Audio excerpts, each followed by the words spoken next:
வணக்கம். ஒன்றிய நிதிநிலை அறிக்கை 2025-26. பொதுவாக இந்த நிதி அமைச்சகம் பட்ஜெட் தாக்கல் பண்ணுறதுக்கு முதல் நாள் வரைவு நிதிநிலை அறிக்கைன்னு ஒன்று தாக்கல் செய்கிறாங்க. அது என்னன்னா, உள்நாட்டு உற்பத்தி, கடந்த ஆண்டின் உள்நாட்டு உற்பத்தி, வேலைவாய்ப்பின்மை, வளர்ச்சி விகிதம், நிதி பற்றாக்குறை, அனைத்து துறைகளும் ஒதுக்கிய நிதியின் பங்கீடு, அந்நிய நேரடி முதலீடு, இவையெல்லாம் கருத்தில் கொண்டு இந்த ஆண்டு பட்ஜெட் எந்த நிலையை நோக்கி போகும் அப்படின்பதற்காக ஒரு வரைவு நிதிநிலை அறிக்கை தாக்கல் செய்கிறாங்க. கடந்த ஆண்டு தாக்கல் செஞ்ச நிதிநிலை அறிக்கையில வளர்ச்சி விகிதம் 6.4% இருக்குன்னு அனுமானிச்சாங்க. ஆனால் அனுமானிச்சபடி நம்மளால வளர்ச்சியை அடைய முடியல. நம்ம அடைந்த வளர்ச்சி விகிதங்கிறது 5.6. தற்போதைய நிலையில மீண்டும் நிதிநிலை அறிக்கை தாக்கல் செய்வதற்கு முதல் நாள் ஒரு வரைவு நிதிநிலை அறிக்கை தாக்கல் செஞ்சிருக்காங்க. அந்த நிதிநிலை அறிக்கையில வளர்ச்சி விகிதமா 6.3%லேருந்து 6.8% வரை இருக்குன்னு அனுமானிச்சிருக்காங்க. அதையும் நம்ம அடைவோமா என்பது சந்தேகத்துக்கு இடமாவே உள்ளது. அந்த வரைவு நிதிநிலை அறிக்கையில ஒரு கருத்தை அவங்களே சொல்லியிருக்காங்க. என்னன்னா, 69% பேர், ஏறத்தாழ 96 கோடி மக்கள் வறுமை விளிம்பு நிலை மக்கள்னு சொல்றாங்க. அதாவது கட்டுமான தொழிலாளர்கள், விவசாய தொழிலாளர்கள், ஓட்டுநர்கள், அமைப்பு சாரா தொழிலாளர்கள் மற்றும் பிற தொழிலை சேர்ந்தவர்கள் எல்லாம் அந்த அமைப்பில் இருக்காங்க. கொரோனா காலகட்டத்துக்கு பிறகு அவர்களுடைய பொருளாதாரம் என்பது குறைந்து உள்ளது, வாங்கும் சக்தியும் குறைந்து உள்ளது அவங்களே பதிவு பண்ணியிருக்காங்க. இந்த பட்ஜெட்ல பாஜக காரவங்க பெருமையா சொல்லிக்கிறது என்னன்னா, 12 லட்சம் வருமானம் வர வரைக்கும் வருமான வரியிலேருந்து விலக்குன்னு அவங்க அறிவிச்சிருக்காங்க. மொத்தம் வருமான வரி தாக்கல் செய்தவங்க 140 கோடி பேர்ல 8,09,00,000 பேர் தான் வருமான வரியே தாக்கல் செய்கிறாங்க. தாக்கல் செய்கிற அத்தனை பேரும் வரி வரம்புக்குள்ள வர்றதில்லை. 3,19,00,000 பேர் தான் வரி வருவாய்க்குள்ள வராங்க. 4,90,00,000 பேர் என்னன்னா வருமான வரி தாக்கல் செய்கிறாங்க, ஆனால் வரி வரம்புக்குள்ள வரல. இப்போ இந்த 3,90,00,000 பேர் வரி வருவாயில 1,19,00,000 1.5 கோடி பேர் மட்டும்தான் இந்த 1 லட்சம் மாத சம்பளம் வாங்கி 12 லட்சம் பெற்று வரி விலக்கு பெறாங்க. அதுலேயும் அவங்க ஒரு சூட்சம் வச்சிருக்காங்க. என்ன சூட்சம்னா, 2 வரி விதிப்பு முறை இருக்கு. ஓல்டு ரீஜம், நியூ ரீஜம்னு. அதாவது புதிய வரி முறை, பழைய வரிமுறை. இந்த பழைய வழிமுறையில என்னன்னா, வரி அதிகமா இருக்கும், ஆனா விலக்குகள் இருக்கும், எக்ஸப்ஷன்ஸ் இருக்கு. புதிய வரி விதிப்பு முறையில என்னன்னா, வரி குறைவாக தான் இருக்கும், ஆனால் எக்ஸப்ஷன்ஸே இல்லை. இவங்க எல்லாமே என்ன பண்ணுறாங்கன்னா, ஹிடன் அஜெண்டா மாதிரி இந்த 2வது வரி விதிப்பு முறைக்கு உங்களை அழைச்சிட்டு வரத்துக்கு தான் இந்த 12 லட்சம் வரி விலக்குங்கிறத அழிச்சிருக்காங்க. 140 கோடி பேரில் 1.5 கோடி பேர், 3 கோடி பேருக்குன்னே வச்சுங்க, 137 கோடி பேருக்கு என்ன இந்த பட்ஜெட்டில் சிறப்பு சலுகைன்னா ஒன்றுமே இல்லை. நம்ம அத்தனை பேருமே ஜிஎஸ்டி கட்டுறோம். காலையில் எந்திரிச்சு ப்ரஷ் பண்ணுறதுல ஆரம்பித்து, ட்ரெஸ் பண்ணுறதுல ஆரம்பித்து, ஃபுட்டு, ஹெல்த் இஷ்யூஸ்க்காக மருத்துவ செலவு, சினிமாவுக்கு போகிறதுல ஆரம்பித்து பாப்கார்ன் சாப்பிட்ற வரைக்கும் அத்தனை பொருட்களுக்கும் 4 லேயர் சொல்கிறாங்க. 5%, 8%, 18% அண்டு 28%ன்னு 4 லேயரில் ஏதாவது ஒரு ஜிஎஸ்டியை கட்டிக்கிட்டே இருக்கும். பெட்ரோலிய பொருட்களுக்கு நாம் கடந்த 10 வருஷத்தில் மட்டும் 26 லட்சம் கோடி இந்தியா முழுவதும் அதன் மூலம் வருவாய் மூலமாக நம்ம அத்தனை பேருமே கட்டியிருக்கோம். நரேந்திர மோடி ஐயா ஆட்சிக்கு வந்ததுக்கு பிறகு 10 வருஷத்தில் 32% சர்வதேச அளவில் கச்சா எண்ணெய் விலை குறைந்து கொண்டே இருக்கிறது. ஆனால் நம்மளுடைய பெட்ரோலிய பொருட்கள் விலையை நம்ம குறைக்கிறதே கிடையாது. இன்னைய நிலைமைக்கு பெட்ரோல் 49 ரூபாய்க்கும் டீசல் 60 ரூபாய்க்கும் விற்கணும், கச்சா எண்ணெய் விளைவே இருக்குது. ஆனால் வரி விதிப்பின் மூலமாக ஏறத்தாழ 26 லட்சம் கோடி 10 வருஷத்தில் பெட்ரோலிய பொருட்களுக்கு மூலமாகவே நம்ம ஒவ்வொரு இந்தியனும் நம்ம கட்டியிருக்கோம். இது மட்டும் இல்லை, தமிழகத்தில் டோல்கேட் மூலமாக 10 வருஷத்தில் 26,000 கோடி வசூல் பண்ணியிருக்காங்க. ஒவ்வொரு துறையாக பார்க்கும்போது ரயில்வே துறையை முதல்ல எடுத்துக்குவோம். ரயில்வே துறையில் ஒரு நாளைக்கு 2.5 கோடி பேர் பயணிக்கிறாங்க. ஏறத்தாழ 25 மில்லியன் பீப்புள்ஸ் பயணிக்கிறாங்க. ரயில்வே துறையில் எந்த விதமான புதுமையும் புகுத்தவே இல்லை. போன தடவை என்ன பட்ஜெட்டுக்கு ஃபண்டு அலாட் பண்ணமோ 2.5 லட்சம் கோடி, 2,55,00,000 கோடி போன தடவை ஒதுக்கியிருக்காங்க. அதே தடவை தான் இந்த தடவையும் ஒதுக்கியிருக்காங்க. நவீனமயமாக்கல், இரட்டை வழிப்பாதையோ இல்லை புதிய வழித்தடங்களோ வேலை வாய்ப்பை பெருக்குவதற்கோ எந்த விதமான அறிவிப்பும் ரயில்வேல இல்லை. காங்கிரஸ் ஆட்சியில் இருக்கும்போது லாலு பிரசாத் யாதவ் இரட்டை வழித்தடம், இந்தியா முழுவதும் இரட்டை வழித்தடத்தை ஏற்படுத்துவேன்னு சொன்னார். அதாவது சரக்குகளை கையாளுவதற்கு மட்டும் தனி வழித்தடம் என்று சொன்னார்.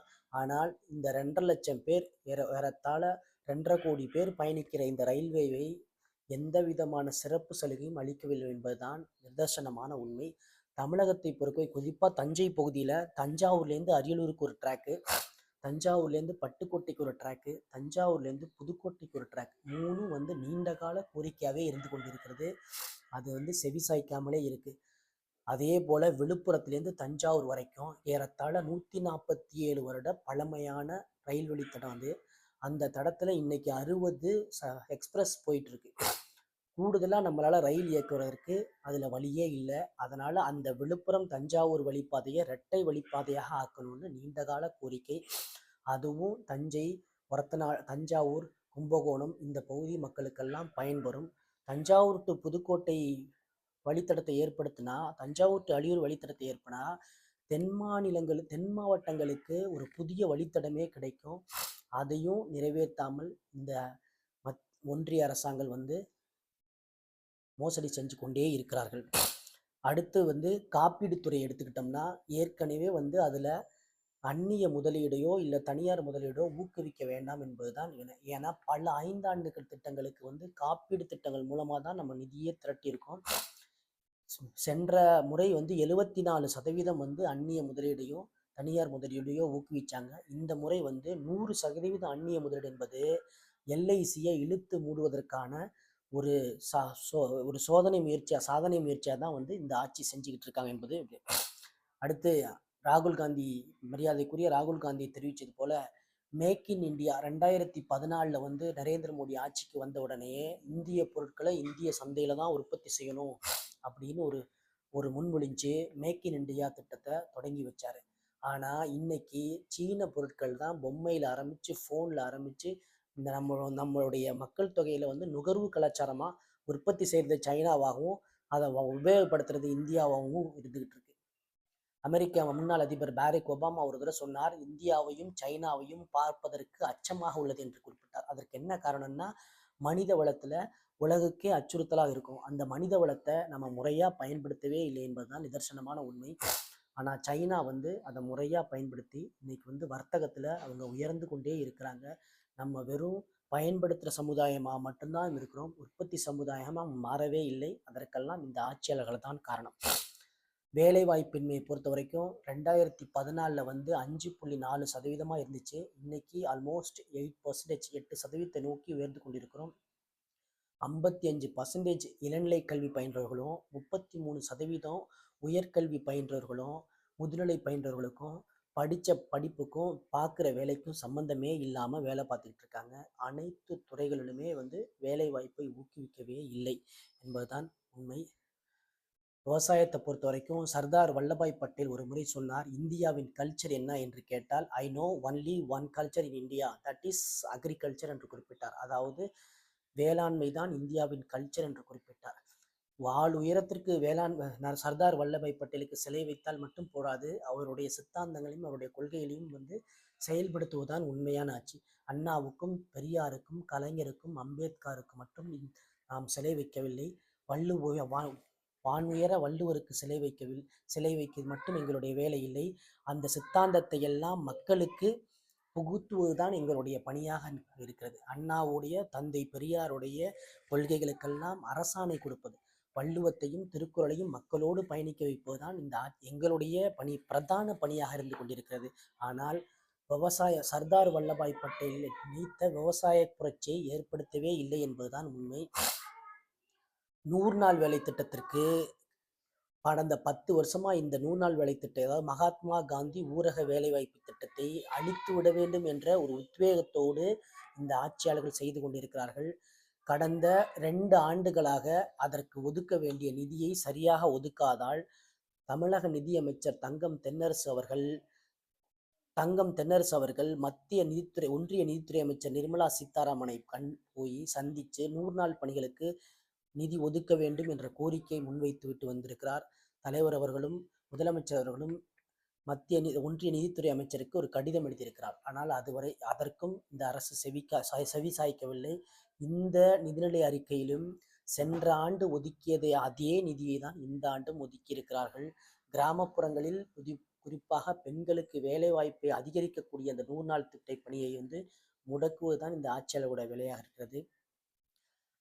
2004 ஐக்கிய முற்போக்கு கூட்டணி ஆட்சியில் MS சாமிநாதனை கொண்டு ஒரு குழு அமைத்து அந்த குழு விவசாயம் சார்ந்த விவசாயிகளுடைய வாழ்வாதாரத்தை உயர்த்துவதற்காக இந்தியா முழுவதும் பயணித்து ஒரு அறிக்கை தாக்கல் செய்ய சொன்னார்கள்.